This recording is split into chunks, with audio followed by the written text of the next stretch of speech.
What is up, Bold Nation? Today's video we are going to be discussing on how Destiny 2 is in trouble, and later in this video I am going to show you guys the proof on why Bungie did something they had never done before, and if there is any sort of resurrection, intervention, or anything that could be done to actually save this game and bring it back to its glory days. Now, unlike the majority of people who cover Destiny on YouTube, I am not going to be a sellout and tell you guys, hey, you should definitely pick up this game, or oh my goodness, it's so exciting, or not even mention the faults that Destiny 2 has. I'm actually going to keep it real with you guys and tell you exactly how I feel, how the majority of the community feels, and how I'm going to say about 80% of the people actually feel about the game. Now, in order for us to start talking about the problems, we actually have to start at the beginning.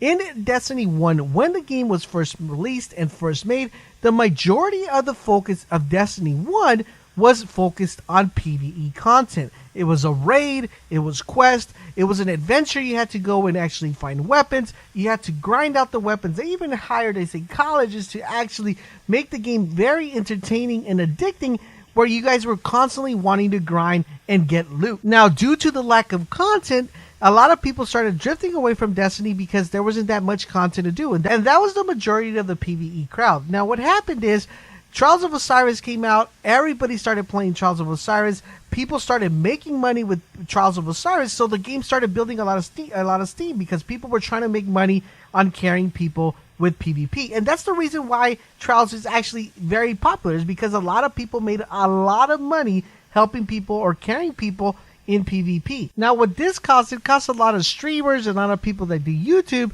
to actually start promoting a lot of PvP content. So Bungie said, well, what's keeping the game alive? What's keeping the game alive is PvP. Let's start pushing our focus into PvP. And we could see that shift like towards year 2, where we got private matches, where we got, towards like mid year 2, where we got private matches and we got more PvP content. Now, don't get me wrong, I like PvP and I like PvE, but let's keep it real. Like we said at the beginning of the video, Destiny was built for PvE, not for PvP. Now let's enter into Destiny 2. What happened? The majority of the building and the majority of the hype for Destiny 2 was a lot of focus in the PvP aspect. Yes, this is really good because we do enjoy ourselves some PvP, but unfortunately, due to the large focus they put on PvP, the PvE went ahead and started suffering until at the point that we're right now in Destiny 2. There is no grinding needed in Destiny 2. There's absolutely no incentive to go replay stuff. You do strikes without an incentive. And you guys know all this stuff. We have all this weapon parts. We have legendaries. We have all these different sorts of materials that there is absolutely nothing to use these materials because there was so much focus in the PvP aspect. Now, I still would be happy if the PvP was actually done well, but we don't even have Rumble. We only have 2 different modes that we can play in PvP. There is no private matches. Trials is almost obsolete and horrible because people could actually win Trials gear without even playing Trials. So tell me if that makes sense. And this leads me to our second topic, which is everything is so easily obtainable, guys. So yes, this is what happened. Destiny 2 decided to go ahead and let's make everything obtainable for the casual players because, in Destiny 1, people were complaining that there was just too hard to get the weapons. It was just too difficult to grind. We don't have enough hours to put in the game. And, unfortunately, because we don't have enough hours, let's make everything super duper easy for everybody to obtain it. Now, don't get me wrong. I do think it's a good idea to give casual players or people who don't play the game that frequently good gear to be able to compete with people who play the game a lot. But if you guys are rewarding people with the gear that is obtained only by playing the game a lot, then you lose the attention of the hardcore player. And unfortunately, guys, the hardcore player is the person that actually produces YouTube videos, that actually streams, that helps people with the raids, that help people with the nightfall. And in order for these people to be incentivized to actually help people, 2 things need to happen. Either give them good loot, or like the majority of people who are on YouTube and Twitch, is they start charging people for raid carries and trials carries, and that actually keeps them playing the game because it's a way for them to make money. Now, I have nothing against people who are actually making money by helping people in trials and helping people in raids by, taking donations, because I also do it myself. I can't be double-sided. And yes, this does help me out a lot because, it does help cover the bills. As you guys know, YouTube has this YouTube ad apocalypse going on, and people need to make money. People need to make money for them to sustain their YouTube career or their YouTube endeavor. So in other words, by making everything too easy to obtain, it took the reward from actually grinding the game, and a lot of people have put the game down because there's no incentive. Not only that, because even if you don't do a raid, even if you don't do trials and you're in the clan, you're still going to get the gear. So what technically is the point of actually doing a raid or doing trials? You're already getting the gear if you're in a clan. So there really isn't no purpose for you to actually do this unless you're not in the clan or you just want to do it for fun. Now, I could go on and on talking about how they made everything easy, but let's go ahead and move on to subject number 3, which are glitches. In Destiny 2, the hardest thing, or in Destiny 1 as well, in all the world of Destiny, the hardest thing to actually do is to complete the raid. Now, the raid in FAR is amazing, really well done raid. I enjoy this raid. It's actually a really, really good raid. Now, what's the biggest issue with this raid? It's glitches, guys. Yes, glitches are messing up this raid. Why? Because the raid is supposed to be the hardest thing you're supposed to do in Destiny. It's supposed to be something that when you complete it, you're like, yes, I actually did that, guys. I can't believe our fire team pulled ourselves together and we were able to complete that. Good job, guys. High five. But what is happening now? If you're every single encounter, guys, every single encounter in the raid is able to be glitched. Now, tell me if that makes any sense. The hardest thing you're able to do in Destiny, you could totally despawn ads on every single encounter in the raid. Now, I wouldn't be addressing this if this was actually something there was a glitch. A week later, it got patched. No, guys, this is actually a glitch that's been happening since the release of the raid. And it's still not yet patched. Can you believe, guys, we have gone over a month with the raid and this glitch has not been patched? How do you not patch a glitch that makes everything super duper easy in the raid? In the hardest thing Destiny could provide, it makes it super duper easy. Not only that, guys, but talking about glitch, there is even more glitches, guys, because now you're able to have unlimited Warcliff coil ammo. Unlimited coil ammo, guys. Yes, you're able to complete the complete raid with just one rocket launcher and you will be a wrecking machine.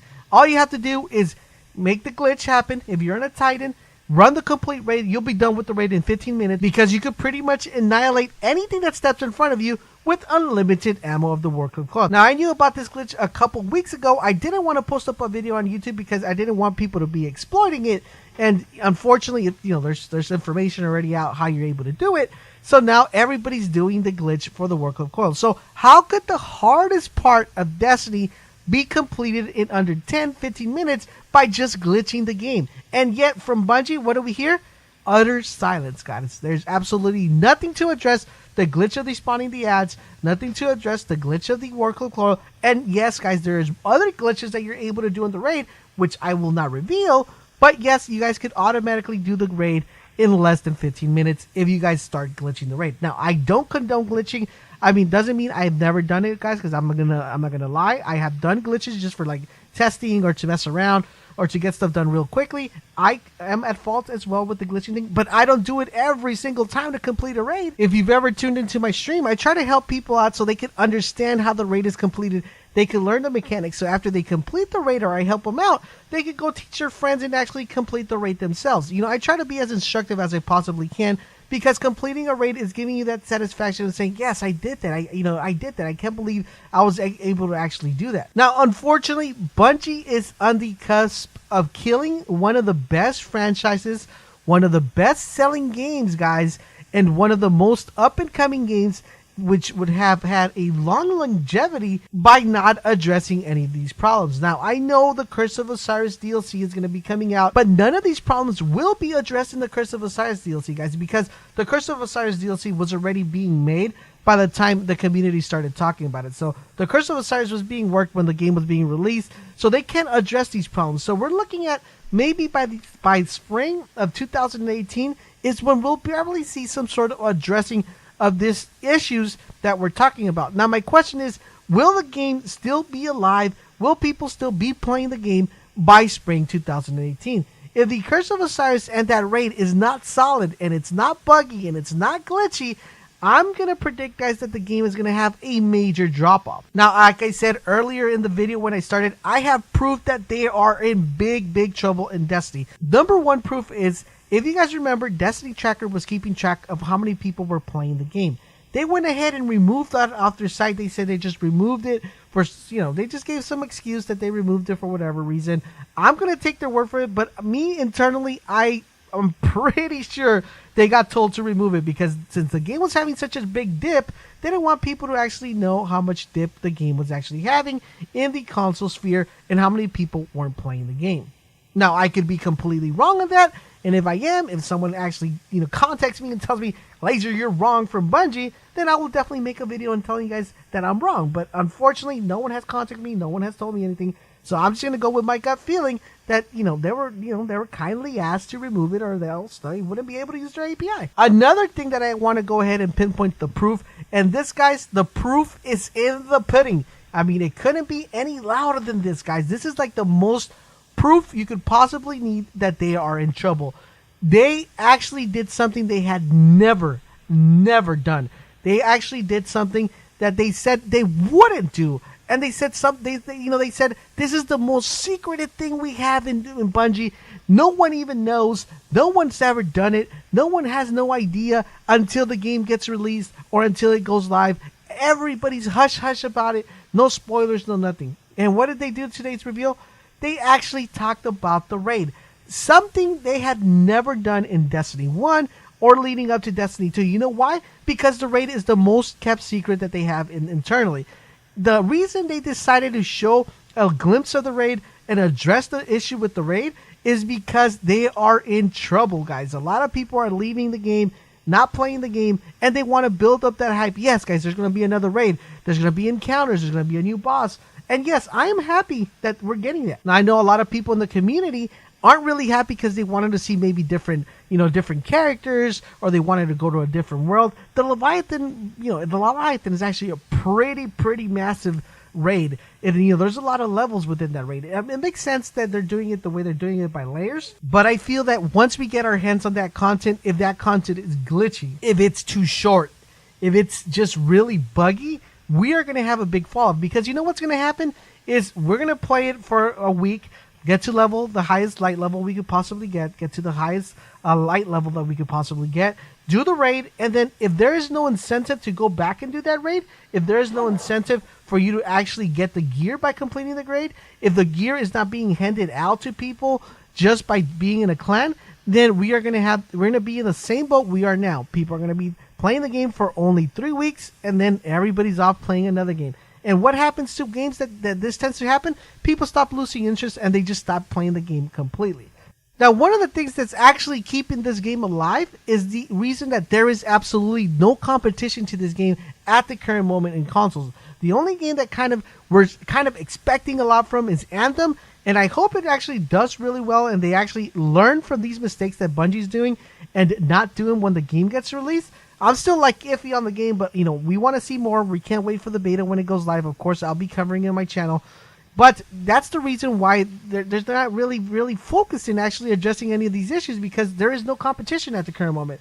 A lot of people bought it on the PC, a lot of people bought it on the Xbox, a lot of people bought it on the PS4, and they're actually happy with the numbers, but there's a big drop-off in the game. Now, I believe the only way to change this is if we band together as a community, people who love Destiny. You share this video with your friends. Get the word out. The more you get the word out about this video, the more you get the word out about all the different things that are happening in Destiny, the more likely we are able to actually get changes. Now, I know most of you are probably saying, what's the point of me sharing the video? Well, there's a big point of you sharing the video, because if this video gets shared a lot, it starts building up traction. Maybe someone from Bungie will stop by, see the video, and probably answer some of these questions or address some of these issues that we have right now, instead of just keeping it hush-hush internally or with people who they favor that do Destiny content. Now, I'm pretty sure if you guys are watching this video is because you guys enjoy and love Destiny as much as I do, and because we want to make this game be solid. We want it to have a good PvP. We want it to have a good PvE. We want it to be something that we enjoy with our friends, our family,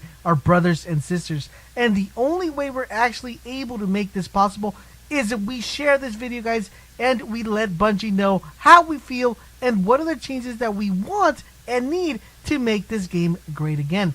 Once again, guys, if you found this video helpful and enjoyable, please make sure you guys drop a like, share this video with your friends, because it does help me out a lot. And don't forget, guys, for all things Destiny 2, Make sure you keep it locked on this channel, and I will catch you guys on the next video.